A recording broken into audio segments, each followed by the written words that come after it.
Welcome to Her Story of Success, a podcast featuring stories from influential women trailblazers and business leaders in hopes of inspiring you throughout your own journey of success and fulfillment. I'm your host, Leah Glover-Hayes, and I am so excited to be talking with my friend and mentor, Brittany Cole. Brittany is a TEDx speaker, corporate marketing leader, and founder of Career Thrivers, a leadership development firm that partners with organizations to engage, develop, and retain diverse talent. Brittany also offers coaching, mastermind groups, and classes on personal branding for professionals looking to advance their careers and entrepreneurs wanting to grow their businesses. She has most recently written a book about thriving through grief called Thrive Through It. Please think of someone that you can share this episode with as we talk about owning your worth and building resilience with Brittany Cole.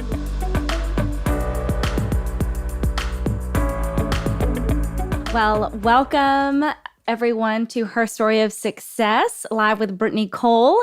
Brittany is a CEO, a TEDx speaker, and a coach. So thank you, Brittany, so much for being with us today. We're excited to have you. Thank you for having me. Thank you for the invitation, and thank you for the amazing work that you do. Really excited to chat with you today. Absolutely. You know, I started Her Story of Success as a way to really honor the women in my life that were mentoring me. Because I know you and I have talked about this. We've both been on a journey of mentorship and being a good mentor, but finding good mentors. So I really wanted to use this platform to honor the time that you give to me and that other women give to me so that you can multiply that across the globe. We have people in like Tanzania and crazy countries I've never heard of that listen to this. So thank you for sharing your time. I really want to start with where you are today and what Career Thrivers is, and give you a chance to kind of share with us. And then we'll go back to why did you get started and why did you start Career Thrivers and who's it for? Sure. So I am a firm believer, live by this motto that every experience is an opportunity for continuous improvement. So I grew up kind of with that ingrained. I'm the youngest of three. I have two older brothers, and my dad would always tell us that the biggest room in our house is the room for improvement.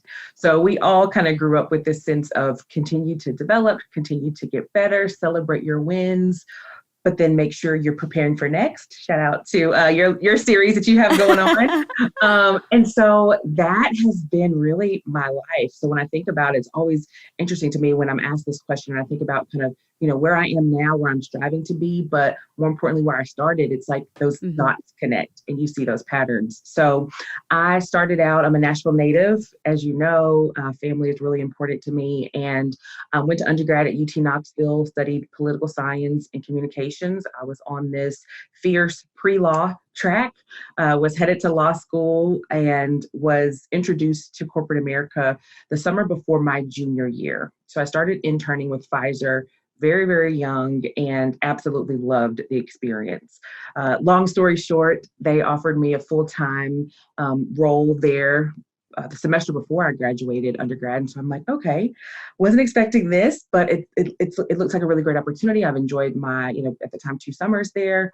Let's do it. And I really didn't look back. So I spent 12 years at Pfizer doing everything from sales to sales management to brand management to work that today would be called diversity and inclusion work. At the time, working with several of our employee resource groups or affinity groups, Women's Affinity Group, African American Affinity Group. And through that work, really aligned kind of the deeper purpose-driven work that I really wanted to do. And so I started, as many entrepreneurs do, side hustling while I was at Pfizer a little over 5 years ago. So I actually started out doing professional speaking, which I've always been a speaker teacher. So started out doing that professionally, but then also I was doing image consulting, which surprises a lot of people, but then in some ways it doesn't. I've always loved fashion. I mean, your lips match your earrings and it looks gorgeous. So, and that's the first thing I ever noticed about you is just your fashion sense and how put together you are. And I'm like, oh my gosh, if you could help me, that would be amazing. So you're at Pfizer. You've really gotten what you thought was your dream job. At what point did you decide I want to do my own thing? Yeah, so I remember it vividly, Leah. I was watching the news and I saw a company celebrating their like multi-million dollar success. That was essentially an idea that I had like years ago, like 3 or 4 years ago, that I shared with a friend around personal shopping and bringing the whole experience of a personal shopper to I would say, the everyday woman. Like, wouldn't it be amazing if, for women who don't like to shop, or for women who maybe they like to shop, but they don't actually know what looks good on their body type, to help them feel that confidence when they're going into that interview, to help them, get to the next level in their career, to really take care of that executive presence piece on the image side.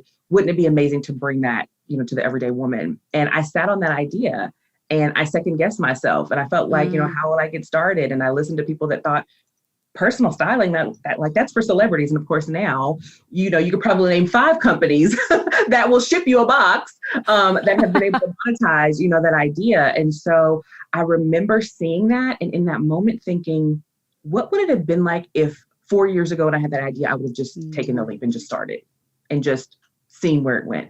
Right. And so I remember having that feeling and thinking, like, I do not want to feel this way again. Like, I have an idea, I want to try it. And it's funny, I earlier today, matter of fact, I have it right here, I'll show it to you. I was sharing this earlier today.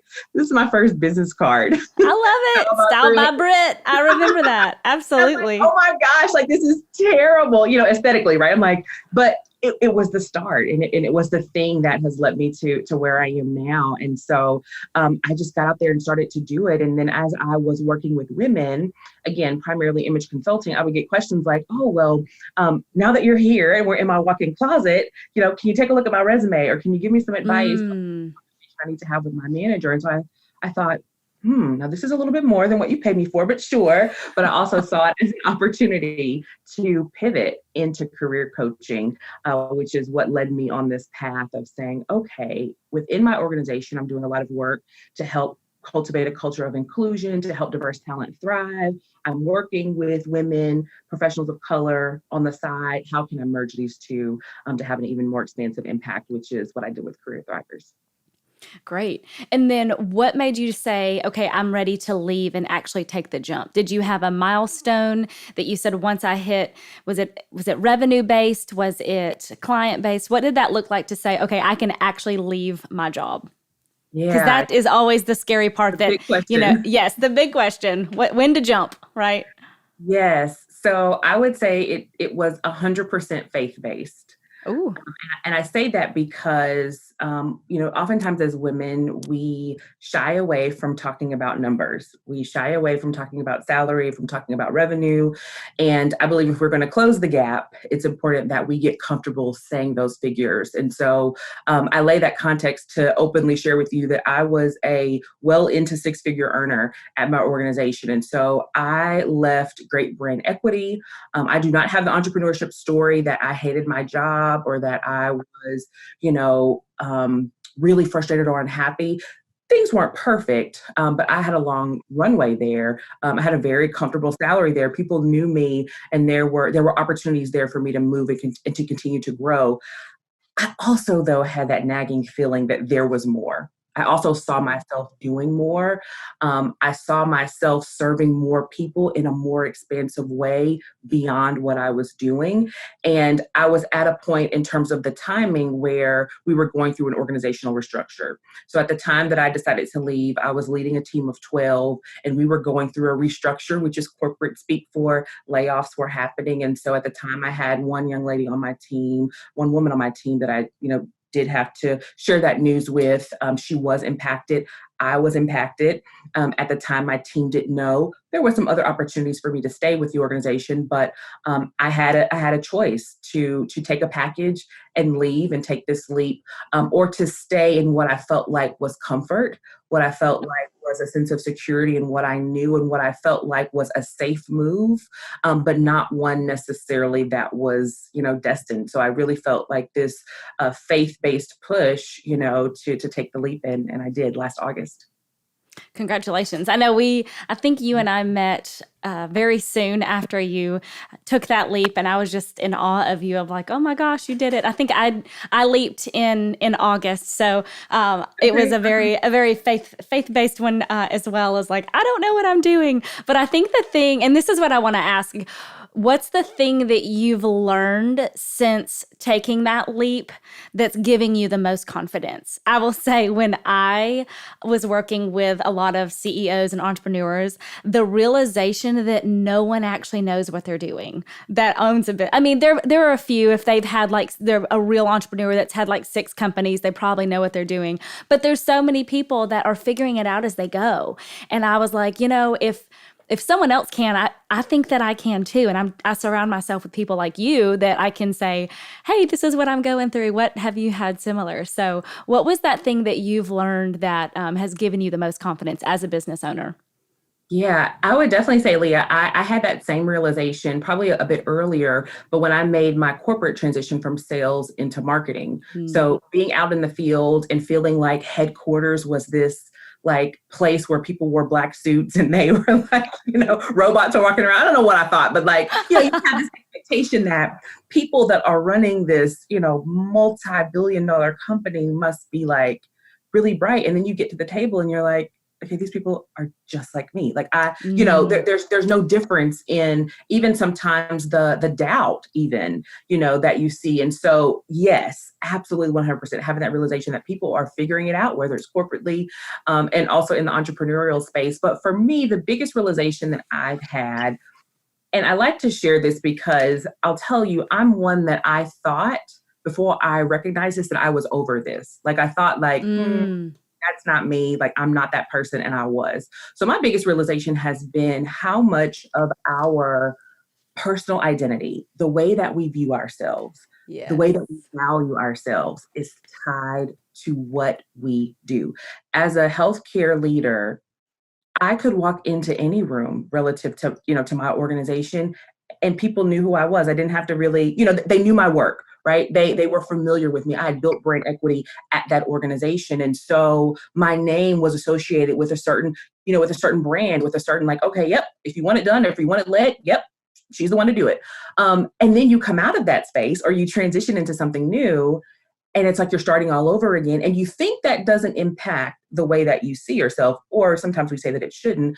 But I found out, I recognized that it did, that I had these feelings of like, imposter syndrome, these feelings of like, you say you're an entrepreneur and people are like, oh, okay. And I'm like, oh, okay, I don't think they got it. It's like, you have these instances where you find out that like, wow, not only do I have these thoughts of what I do is highly tied to who I am, but other people view your value the same way, right? It's why we often ask the question, one of the first questions we ask people is, what do you do?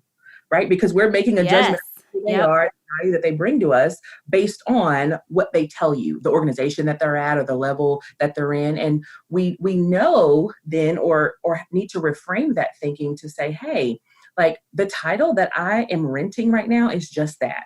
It is temporary. It is not who I am. And so really having a deeper sense of, I know my value, I know my worth, and it's not tied to today showing up as a career coach, showing up as an inclusive leadership development consultant. Those are the titles that I choose today. But when those change, I'll still hold my value. So that's been one of the biggest lessons, Leah, that I've learned in this almost year of full-time entrepreneurship.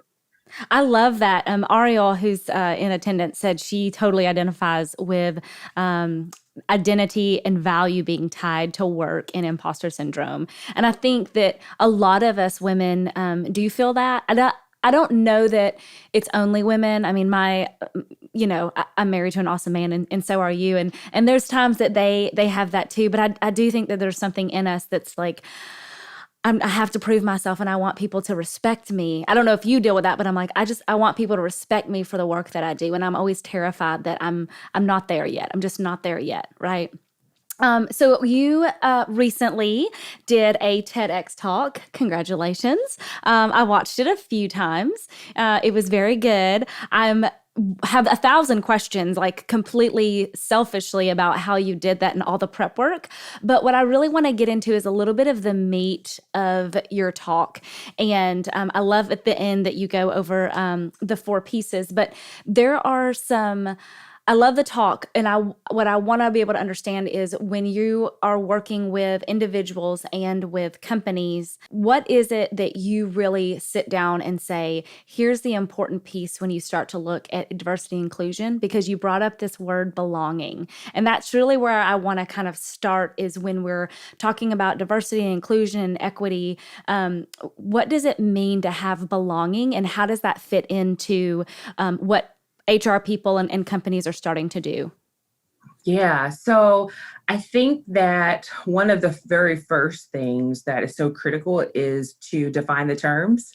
And I like to start there, whether I'm doing a talk or whether I'm in a meeting with an HR leader or CEO, to say, hey, let's ensure that as we're using this language, we're talking about the same thing. We mean the same thing, because oftentimes the words do mean different things to different people. So diversity is one of those words. If you said it to 10 different people, you would get 10 different answers in terms of what that word means. And simply, diversity just means difference.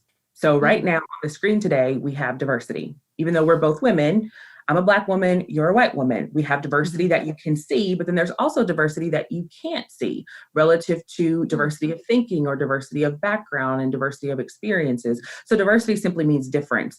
Inclusion, then, if you think, okay, if we're on a linear path, inclusion would be the next layer, meaning that you are intentional about incorporating that difference, right? So a lot of the conversations today oftentimes get stuck in diversity when the real work is about how are you being intentional about incorporating the difference that you do have, or the difference that you need more of, at every level of the organization. And then inclusion, the very next layer, or think of it as like the ideal state or the gold standard, would be equity. So equity just means that you have outcomes that aren't determined by the difference that you see, right? So where does belonging fit into all of that? Well, belonging is this sense of, just the way that it sounds, that I feel a sense of connection to this place. And so when you think about culture, right, any business owner will tell you, and I know a business leader that we both highly respect, Sherry Deutschman, has written a whole book about the importance of culture relative to business impact. Like, not culture from a feel-good perspective. Right. The popular quote, culture eats performance for lunch, right? So there's this idea that if you do the work to create a culture of including difference, people will feel like they are connected to the space, or they will feel like they belong. And a large part of belonging is built on this concept of psychological safety. So regardless of my difference, I show up as a Black woman, and I have a seat at the table. I don't feel afraid to speak up. I don't feel afraid to disagree. I don't feel afraid to share my brilliance in the room, because it's valued, right? Because I belong here, and because the leaders have been intentional about including me in the conversation. I think that's a really important word that I have only recently heard, is the psychological safety. And I think it's so important. And I'd love to know, are you working with individuals to help them learn how to have those conversations, or are you working with corporations to help them have a place where they can like allow that safety and for people to feel safe? Because I look like you do both. And so I wanted to be able to understand, but what are the things I, as a leader, need to make sure that I'm doing and setting in place so that the people that come in feel safe to be able to have those conversations, and to be able to, I think you said, not be afraid to challenge someone if they think something's wrong. Is that how you define the psychological safety? Yeah, absolutely. So to answer your first question, I would say, in terms of the work that we do, so both. So like you, growing business, and as I mentioned, kind of in sharing a little bit about my journey, I started out doing coaching, and I still do coaching. So I'll tell you, I have a mentor that's like, you need to just completely give up the B2C and go strictly B2B, because that's where the money is. And I'm like, I hear you, and I appreciate that, but I love my coaching clients and I see the impact that, working together has on their leadership, on their, ability to be able to foster some of the same things that I'm working with businesses on at their organization. So I still do coaching. I love it. And for as long as I can, we're doing it in some more creative ways now, whether that's masterminds or working with some business owners in like VIP intensives where we spend a day together. If you're here in Nashville, meet and greet is our spot where we typically do that. But I still do that work because I find it so rewarding. You can see and feel the change.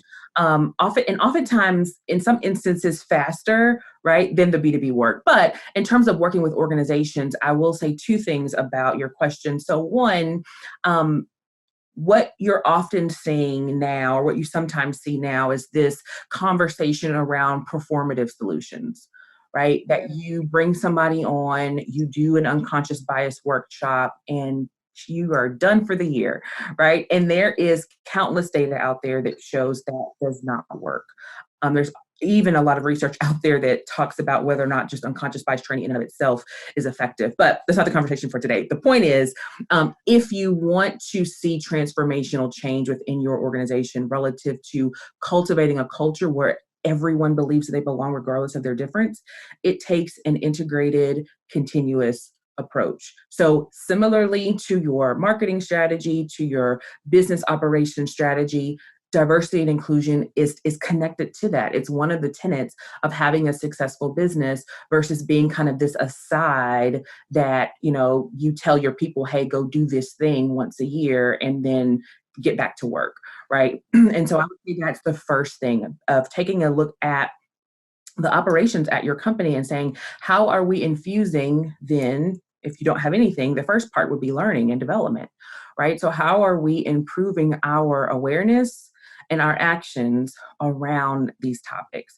And the awareness piece is big because oftentimes we try to have a very, again, tactical approach to this work that is not sustainable. So what are you doing to ensure that, one, you have a better understanding of yourself, either yourself as an individual or your organization? So what are the metrics? What are the measurements that you are doing to assess where you are? There are tons of tools out there to do that in this space. And then how are you developing a strategy and a plan in place so that when you go recruit diverse talent, because that's the other thing that's oftentimes amiss, is that, leaders will say, oh, okay, yeah, we looked around our company and we don't see any difference. Let's go get some. And then you go get them and they leave, right? You don't retain them. Right. Because there's not this culture. So you got to do, again, the work, which just means that you have an integrated learning and development approach and a strategy that's connected to your business in cultivating that inclusive culture. It's not just something that's going to happen just because you want it to. I know you and I had talked about is it's our job to go do the research. And so I wanted to take a second to talk a little bit about what that can look like for people. I know for myself, I read books. I got the Ibram book, How to Be an Anti-Racist. And I have to be honest, it's really hard. I was listening to it on Audible, and I think he's so intelligent and he writes it such an intellectual that I was like, oh man, this is so hard. So I stopped that and I started reading So You Want to Talk About Race. And then I thought, I do love reading, but I want to start looking at things in the way that I enjoy them. So my husband, I bought him a record player. So we did this entire month of we only listened to Black artists and in everything that we're listening to for music. And I started watching television, like television shows, like all of these things. And that's not to say I'm doing a good job, Gabe. I'm not patting myself on the back. I'm saying, when we are trying to get more information, I think doing it in the way that you already consume information is really important, right? Like the music that you listen to or the TV shows and those types of things. And there's been so much that I've now been exposed to that I'm like, oh, I never knew that that's what microaggression looked like, right? I'm watching this show, All American, on Netflix, and I'm learning so much from it's supposed to be about teenagers in high school. And I'm like, oh my gosh, it's not just about read this book about this topic. It's be immersed in it. Like watch a show that's written by a Black person, that it shows Black people like in this environment. So I think that's something that's been very helpful for me. So when you are, I know you've got your own podcast, you do a lot of talks and information. What are some of the ways that that you've seen change in, like, for people that are wanting to become allies, wanting to learn more? What is it that you've seen kind of the biggest difference in? Yeah, so I think, everything that you're sharing and suggesting, Leah, really is tied together through this word that I think, another word that we throw around a lot, but it's so critical to this work, and that's empathy, right? So empathy is about taking the action to be more aware and to understand so that you're sensitive to the thoughts and feelings of other people, right? So empathy is about centering others. And what you often see in conversations, especially when we're talking about racial diversity, gender as well, but particularly with racial diversity, because one, I had a business leader share this with me the other day. We're in a conversation around some solutions for their organizations, and she made such a great point around the fact that when it comes to gender is much more easily identifiable because most people have a woman that they can look to and relate to. They have a mother, a sister, an aunt. However, when you talk about race, oftentimes it's not as easily identifiable because we often associate with people from a racial standpoint who are of the same race, right? So just that, I think, realization coupled with the fact that in our great country, for the past, for centuries, we have not been honest about our history, right? And so I think that foundation then sets up this sense of discomfort, this sense of mistrust, and this sense of centering ourselves when it comes to doing this work of diversity, equity, inclusion that causes us, quite frankly, oftentimes just not to do it, to say, oh, well, it's too hard, it's too much, it's too difficult.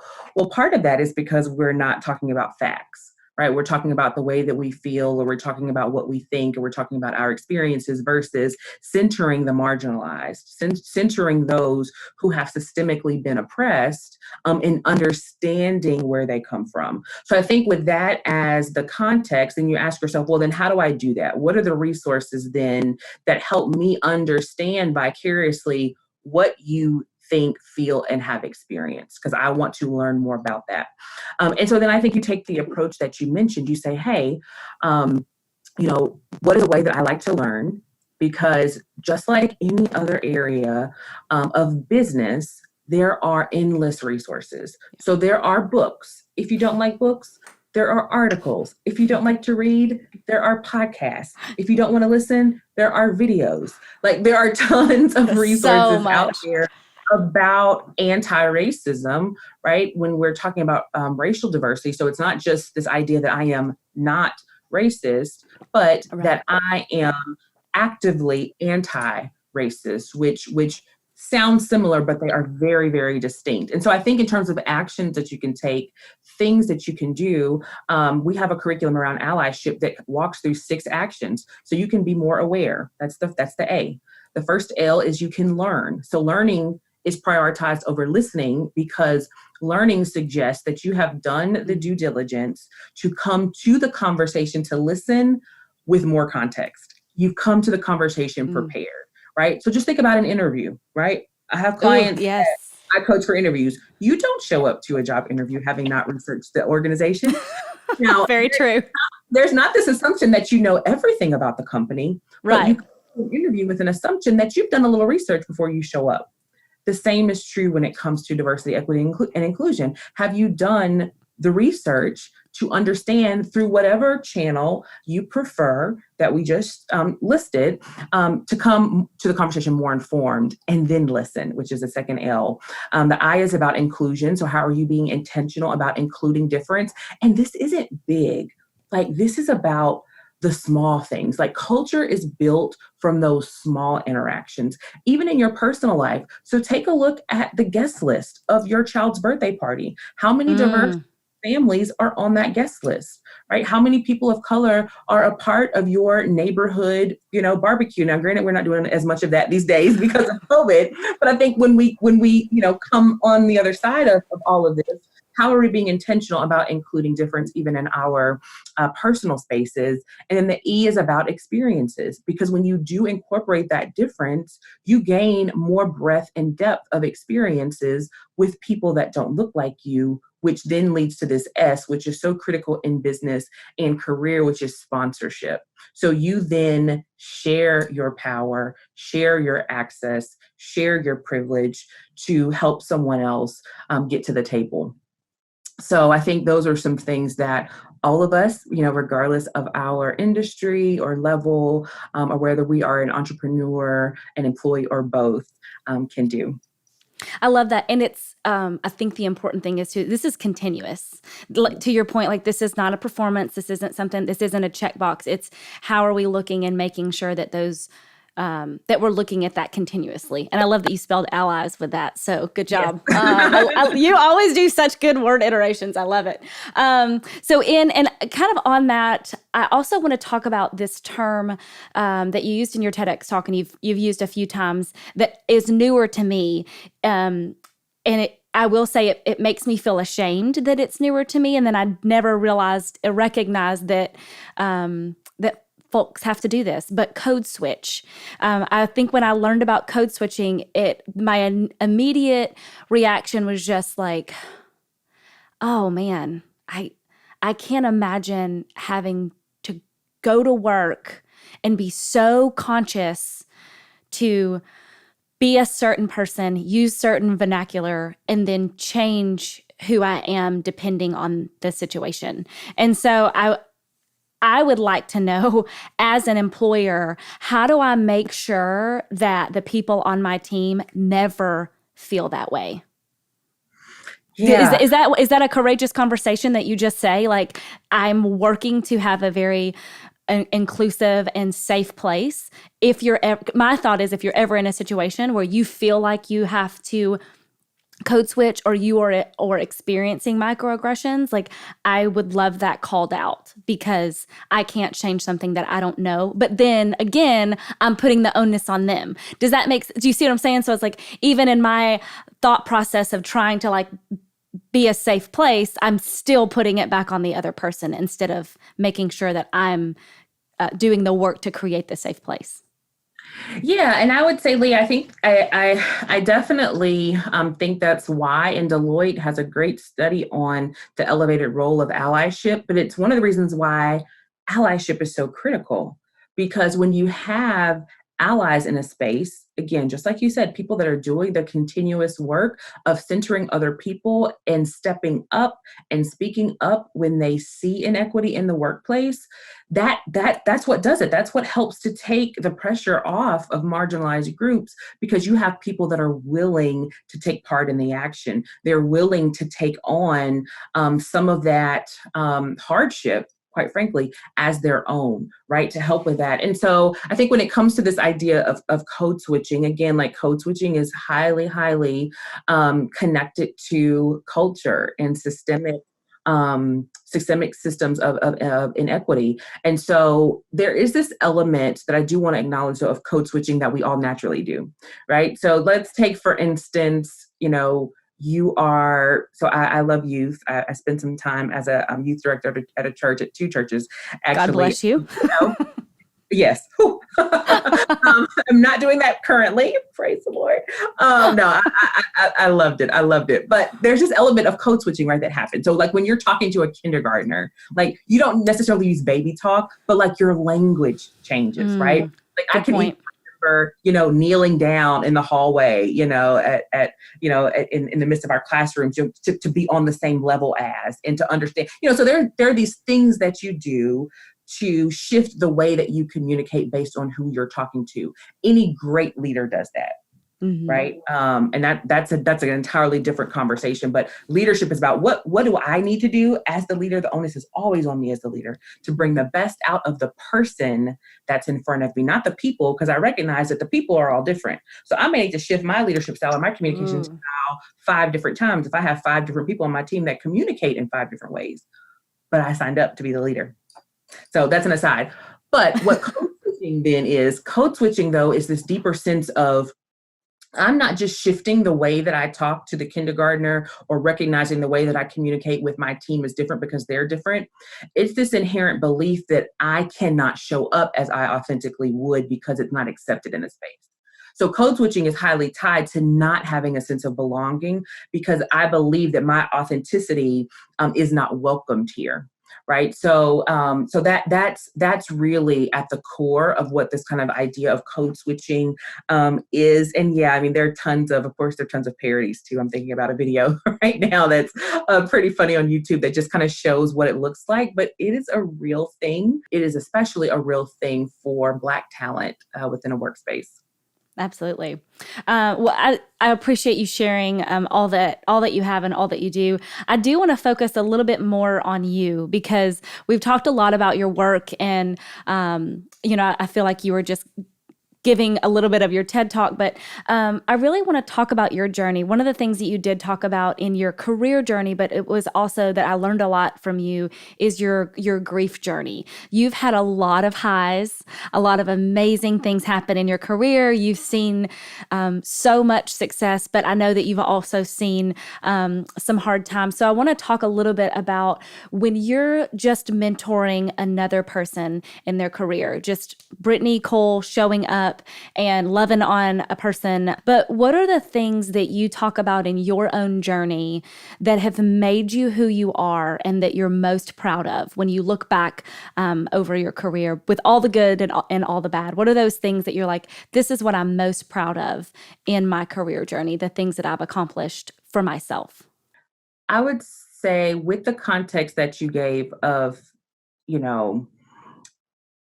challenges and change and loss, I think one of the things that I'm most proud of and still journeying through is just being transparent about what that has meant for me and how it has changed me.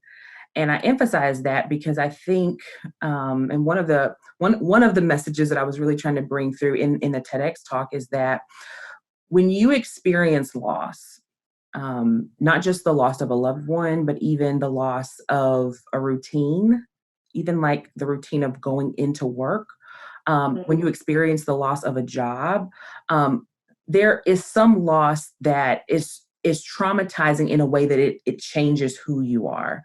And so the death of my mother was that loss for me that, I did not, even though I spoke at her funeral, like only in God's strength, but spoke at her funeral, even though I, had been on, stages and in front of audiences where I've shared that experience and people are like, oh my God, you're so strong. Like, how do you, it's like, I had to recognize and understand that I'm different as a result of this loss. And I'm not trying to get back to who I was prior to her death, because I am a different woman because of that experience and knowing that is okay.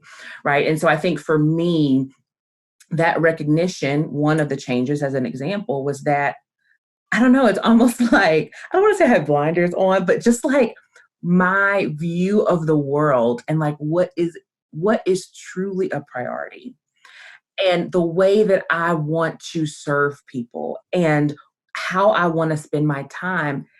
I mean, it just became so clear after that experience. And so, for me, it was less about like, I'm really comfortable here. I have great benefits here. These are amazing, brilliant people. I could stay and the C-suite is on my radar at this organization. Or, and it's not that it's always an either or, but for me it was, or I can do the work that I know is aligned with the purpose that is embedded on the inside of me. I can live in my space of mastery and not just visit it sometimes, because I was familiar with that feeling of purpose. Like, when you're operating in your purpose, there's like there's just this deep sense of fulfillment that you have in seeing other people like go far beyond what they even imagined. And so like, that's what excites me. And so I would see that as a side hustler, not all the time, but sometimes I'm like, what would it look like if like that was my everyday all day?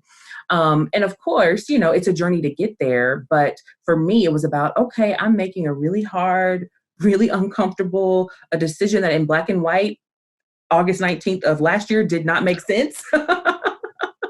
We're catching up though. Okay. But you know, I'm making this decision with that context in mind because my reference and frame of the world is different now, and of how I want to contribute to the world is different. And so I would say that's probably, you know, one of the decisions that I'm most proud of, because it wasn't an easy decision. It would have been easier to stay. Right. It would have been easier to say, okay, yeah, I'll take that job. I'll do that for a little bit and then see where that leads me. You know, it was comfortable, you know, for all of the reasons that people said stay, I would have done that. But I'm proud that I took the leap, hard, but proud that I did it, and proud of the, you know, the work that I get to do, and proud of also just centering family. I've definitely had some experiences where I've said no to one in particular really big promotion to move to New York. We ended up moving to New York from Chattanooga in 2017, but I had an invitation to do it in 2014. And oh, wow. Yeah, it was about 7 weeks prior to my wedding, and my husband, Joe, had gotten a full ride to Emory to go back to business school. And as an architect, you don't see many architects with an MBA, but that was his, you know, desire. So it's like, okay, are we going to get married and then you're going to move to Atlanta and I move to New York? I don't think so. You know, so I had to turn down that role. And that was another moment that I was proud of on the other side of it. It was traumatic going through it, because a lot of people were like, what in the world? Like, you don't pass up an opportunity to work on the Viagra brand. It was the consumer marketing role. Oh, wow. But it did not fit our personal, you know, lifestyle. After you, just like with any job process, you get all the details, you know, shortly after the interview.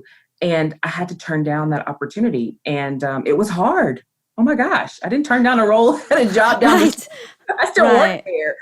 It was very traumatic, but it was in line with what, you know, with what I believed, with who I am, and with centering my family first. And so those are just kind of two things that I would say, and from a personal standpoint, that I'm really proud of, that on the other side of those really hard moments, I found a lot of joy and fulfillment. Did you have any resentment towards him, even if it was accidental or not direct resentment? But do you towards Joe? Yes, because you gave that up. I thought so. I just wanted to ask, because you're like, I am giving this up for you, for us. When you said it was hard, I was like, was it hard? Do you think you had a little bit of that? And then what?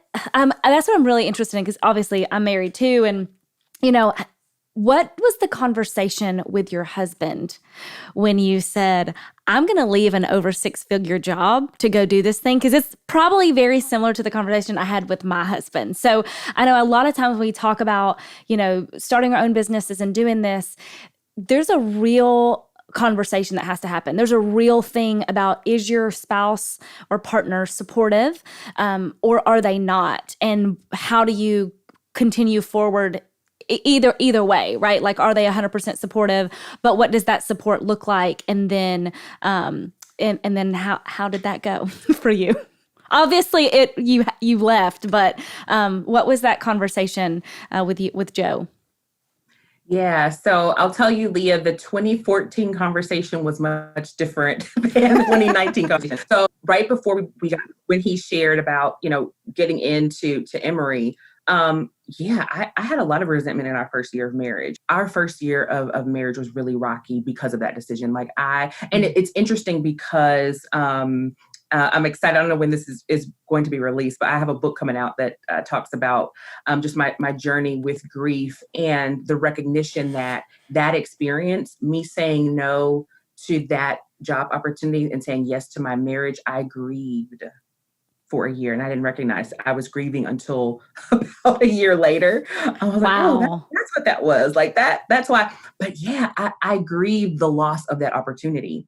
And I would have never used that language. I didn't use that language then until I recognized that that's what was happening.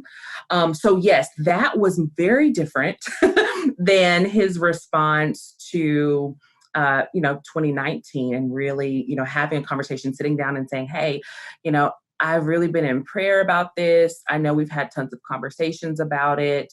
I know that, my thought was that I would at least be here for another, 10 years. Like, I really had this picture in my mind of I would continue to grow my business. A book was on my vision board, if you will. Then I had all of these things that I had planned to do. I just saw them in tandem with moving up in corporate. And so I kind of saw this picture of myself of, still being a corporate leader, but also having this growing business on the side that at some point I would need to, I would have a team, but I would really have the option to say, okay, like, what do you want to do, Brittany? And so I share with people, like, I'm a woman of faith, and I really believe that God aligned that situation in such a way that I was literally pushed to the edge of the cliff, and the decision to jump was on me. Just the way that everything played out and the way that things happened, I was, not expecting that I would be on a list of people that were going to be laid off. I was also, though, I have to say this to their credit, not expecting to understand the value that they saw in me in their effort to get me off that list. And so it was really about, well, Brittany, the ball's in your court. What do you want to do? And I would have never thought I would have had that decision to make, but I did. And so we talked about it. We prayed a lot about it. We ran the numbers on it. Like we did all of the things. And I have to say, like, Joe was 110% supportive. Like, do it. Like, I was the one, so it's just interesting even to see that shift in our marriage. And I think, and I just share that to say, like, if you're in that space, of our, 2014, like, just to see even the growth in our relationship to where, at one point it was like, this is not going to work, like, no, I don't think you should take that opportunity to, like, yes, what are you waiting on? Even to see that shift, just speaks to just the growth of our marriage and our relationship. But he was very supportive of, me leaving, and thought I kind of even dragged my feet on, getting to the decision. He's like, yeah, duh, you're doing this. So yeah, I definitely appreciated his support in making the leap. I love it. I think for me, it's been fun to see him be proud of me as I hit those milestones. I think that's really been fun. And I'm sure, like, did he high five you? Like, what was the celebration when you found out that you got the TEDx? Because I know that's something that was on your list, but you didn't know that it was going to come that soon. So how did he, like, and I don't usually ask this, but I do think it's important as we talk about us being successful. I am always going to talk about women being successful and powerful, and we are so amazing. But whether it's a spouse or a girlfriend or a sister or a cousin, I just think it's so important that we recognize the people in our lives that do support us, that help sustain us. I know, we've got Dominique Townsend and Gail Peace, and I think, and Patty McCoy, and they're both business owners, but I know that they both have people in their corners that support them. It's not always, like I said, it's not always a spouse, but I do like to recognize the folks that do cheer us on and support us and remind us, because I'm sure that you get insecure too. I have those days where I'm like, what am I going to do? I'm failing at everything. And he's like, look how far you've come. So when you got your TEDx, what are the ways, how does he show up for you? Like, what does support look like from him? I used to call my mom my chief cheerleader. Mm-hmm. Joe is definitely, the chief executive officer of the cheerleading squad. Like, he is the person that even if you don't see him, like, please know he's somewhere, like, clicking my slides forward, or like making sure the setup is right. Like, it's so funny when before I rebranded to Career Thrivers, he used to call himself the business team. And so he would have the Excel sheet up, like, okay, like literally any and everything in terms of just support that I may need or don't even think that I need. So yeah, like, he was so supportive about the TEDx talk. Like, as you all know, we're in the midst of a pandemic. And so a lot about that TEDx talk was not the way that things normally happen. I had about 3 days to prepare that talk, and he was amazing. Over that time period, I'm a speaker coach with TEDx Nashville. So because of that connection, I had access to things like, the rug that you saw, but like the letter. So this is totally a Her Story of Success exclusively. I don't know that I've shared this with anybody, but my husband had letters made for my backdrop because the TEDx letters for TEDx Nashville were on their last leg, and they were in the midst of needing to order some. And so I'm like, okay, I could do the talk with like a virtual background, like, just much like this, but I'm like, I want the letters, like I want the experience. And literally, I don't know how he did it or how he made it happen, but he's an architect, and architects know people that do amazingly creative things. And so, yeah, he got the letters done in 3 days.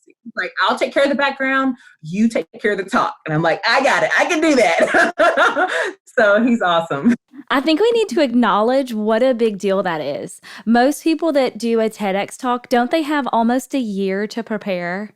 So in some cases, y'all, I want you to think about this. Literally, people get a year to prepare for TEDx, and you had 3 days. You touched on it a little bit already, but the way that you redefined resiliency blew my mind. And it's funny because I feel like it's one of those things that we've heard this word a lot of times, but the way that you described redefining it really kind of spoke to me. So I'd love for you to talk a little bit about, realizing that resiliency needed to be redefined and how you redefine it that we can all now use.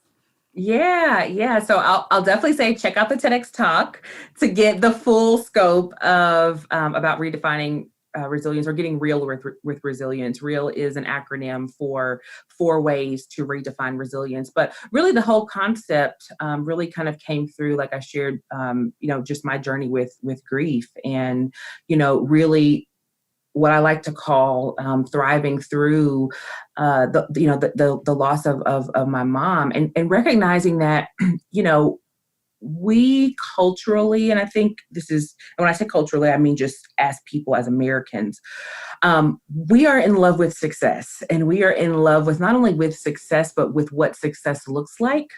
And I think because of that, we often have this expectation that when people endure hardship, we are immediately on the heels of that hardship looking for how they turn that into a success, right? We romanticize this feeling of, oh, they went through something really bad, but they bounced back, right? And so we often define resilience then through this lens of how fast did you bounce back from that loss? How did you turn that, negative into a positive?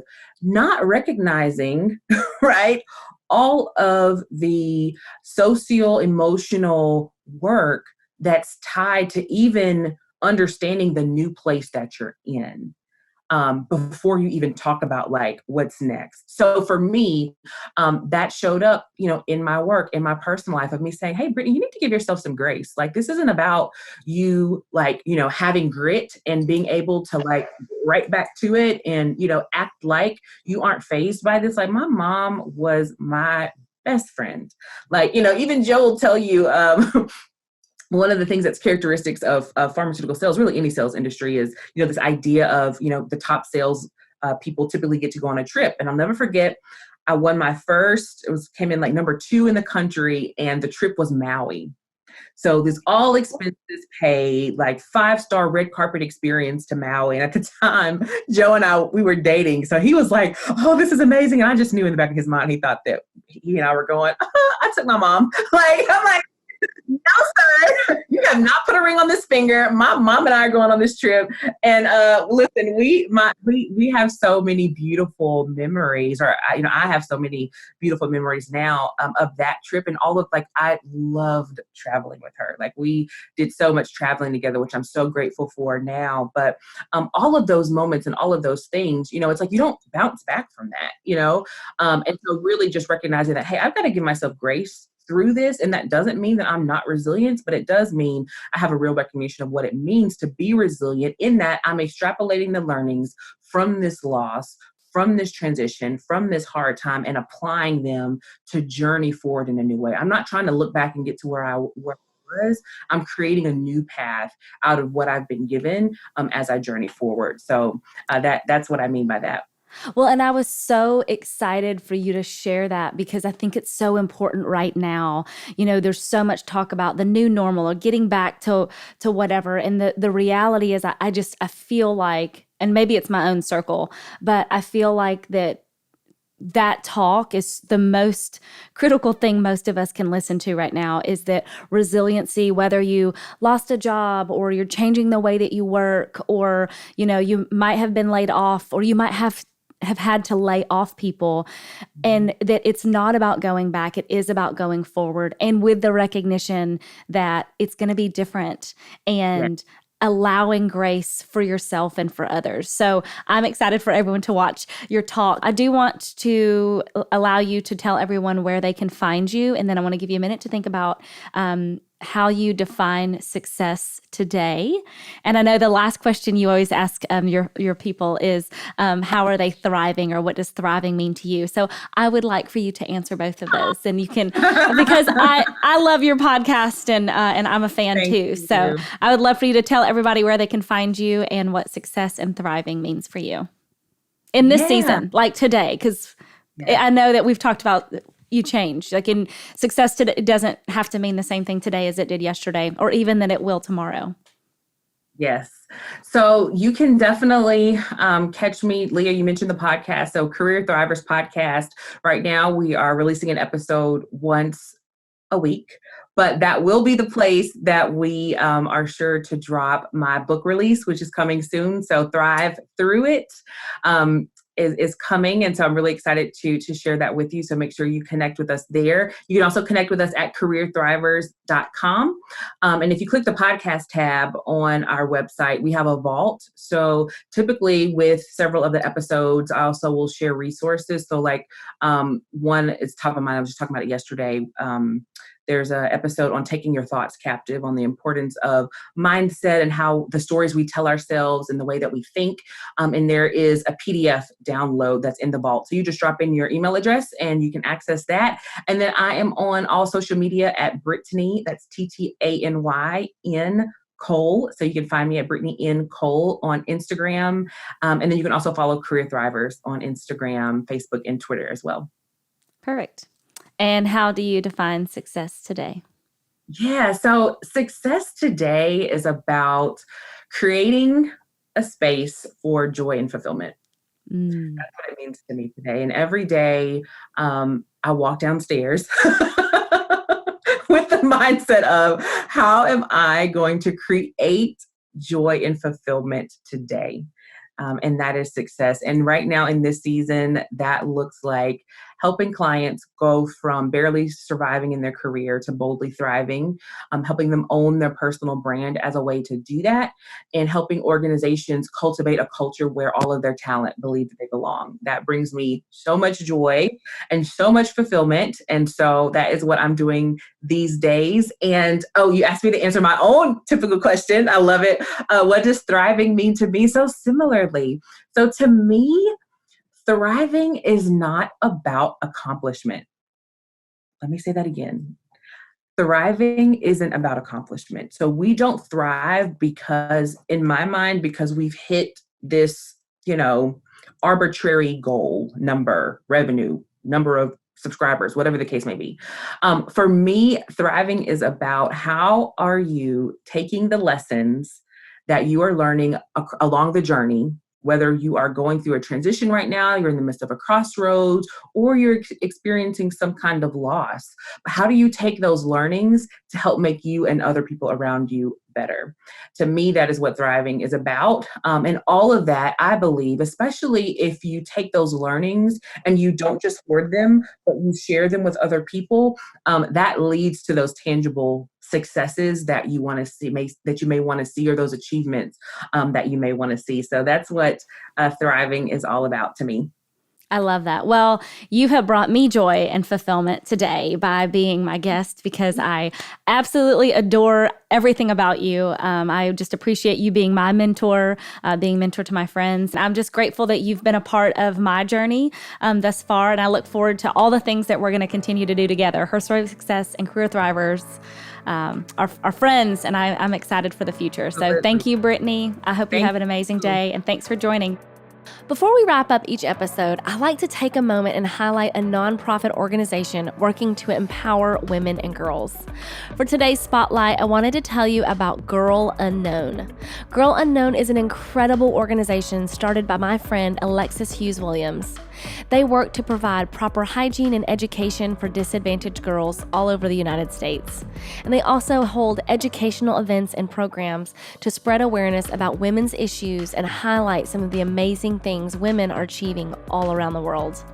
You can donate and help provide girls and women with scholarships, business grants, and books at girlunknown.org. Thanks for joining me. To subscribe, click the circular icon, and to watch the latest episode, click the video on the right. If you listen to podcasts, check out Her Story of Success on your favorite podcast platform. See you next time.